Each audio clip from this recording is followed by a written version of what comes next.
Bonjour, la grâce de Dieu sur vous. C'est l'évangéliste Ariel Olamba.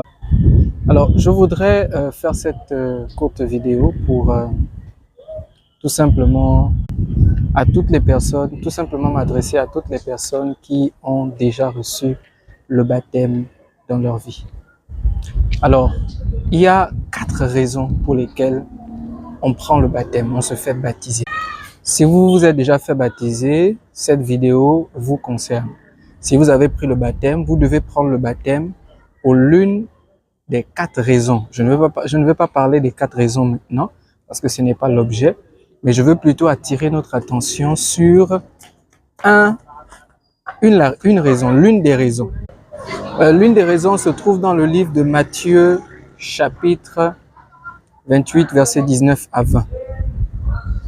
La Bible nous parle et elle dit, c'est Jésus qui parle, il dit « Allez, faites de toutes les nations des disciples, les baptisant au nom du Père, du Fils et du Saint-Esprit, et enseignez-leur à observer tout ce que je vous ai prescrit. » Il termine en disant « Et voici, je suis avec vous tous les jours jusqu'à la fin du monde. »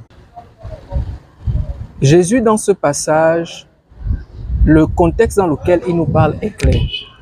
Le sujet qui est évoqué, c'est de faire des disciples. Maintenant, il va donner 2 éléments à travers lesquels on fait de quelqu'un un disciple. Le premier élément, c'est qu'il faut baptiser la personne au nom de Jésus. Et ensuite, le deuxième élément, c'est qu'il faut enseigner la personne sur les commandements de Jésus-Christ. Il dit, enseignez-leur à observer tout ce que je vous ai prescrit. Le disciple dont il est question, c'est le disciple de Christ, puisque la personne est enseignée au sujet des commandements que Christ a donnés. Mais je veux attirer maintenant notre attention sur un point très important. Cela signifie donc que quand on se fait baptiser, nous rentrons, n'est-ce pas, dans la classe du disciple pour être enseigné afin de pratiquer les commandements de Christ qu'on nous enseigne.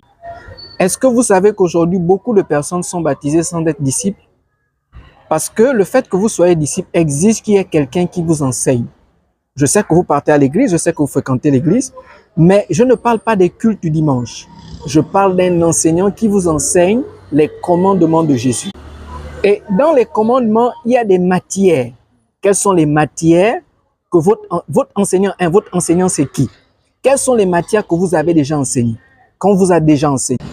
Ou bien vous partez seulement à l'église comme ça? Vous avez raté le baptême.